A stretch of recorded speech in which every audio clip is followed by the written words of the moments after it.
ফের হাওড়া আমতা শাখার রেলের বিরুদ্ধে গাফিলতির অভিযোগ। 30 সেকেন্ডের বদলে 10 সেকেন্ডের স্টপেজের পরই ট্রেন চলা শুরু।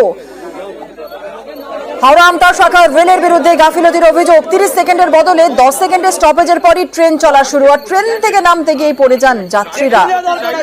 আহত হয়েছেন বেশ কয়েকজন যাত্রী। পাতিহাল স্টেশনের ঘটনায় যাত্রীদের বিক্ষোভ।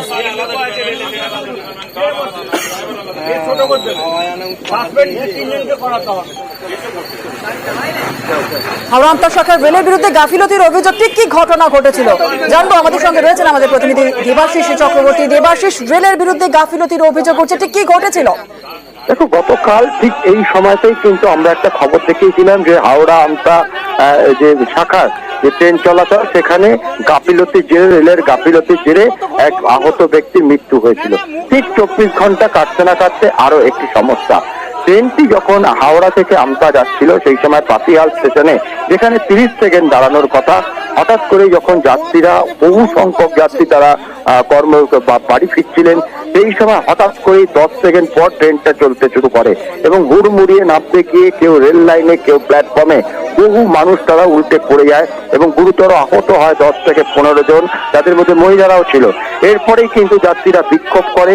পরবর্তীকালে সেই ট্রেনটি যখন আমতা থেকে ফের হাওড়ার দিকে আসতে থাকে, তখন সেই বিক্ষোভকারী যাত্রীরা রেল লাইনের ওপর বসে থেকে ট্রেনটিকে দাঁড় করায়। তার যত বিক্ষোভের মুখে পড়ে রেল আরপিএফ থেকে জিআরপি শুরু করে এমনকি রেলের চালকরা। পরবর্তীকালে সেই রেলের চালককে কাগজে লিখে ক্ষমা চাইতে হয় যাত্রীদের কাছে। তারপর দীর্ঘক্ষণ পর তারপরে সেই ট্রেন লাইন মুক্ত হয়, অবরোধ মুক্ত হয়, পরবর্তীকালে ট্রেন চলাচল করে। তবে এই যে খাতায় লিখে ক্ষমা চাওয়া বা ভুল স্বীকার করা, এই ঘটনা কিন্তু একেবারেই অভিপ্রেত নয় রেলের তরফ থেকে। যেভাবে একজন চালক এইভাবে ক্ষমা চাইলেন প্রকাশ্যে, রেলের যে গাফিলতি তা কিন্তু বারবার করে প্রকাশ আসছে এই হাওড়া আমতা শাখার ট্রেন চলাচলে। ধন্যবাদ দেবাশিস।